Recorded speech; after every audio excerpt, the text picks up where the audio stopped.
Hi everyone, and welcome back to another tutorial. In today's video, I'll guide you step by step on how to delete a Facebook page. Whether you no longer need your page, want to start fresh, or simply want to clean up unused pages, this process is simple once you know where to look in the settings. Let's get started. First, open the Facebook app and log in if needed. Next, tap on your profile.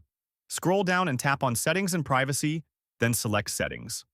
From there, scroll down until you find the option called Access and Control and tap on it. Now, select Delete Page. Tap Continue, and Facebook will ask why you're deleting your page. Choose any reason from the list, then tap Continue again. Next, you'll be asked to enter your account password for confirmation. Type in your password and tap Continue. And that's it. Your Facebook page will now be deleted. And that's how you can easily delete a page on Facebook. It only takes a few minutes, and once you follow these steps, the process is straightforward. Make sure to like this video, share it with your friends, and subscribe for more simple tech guides.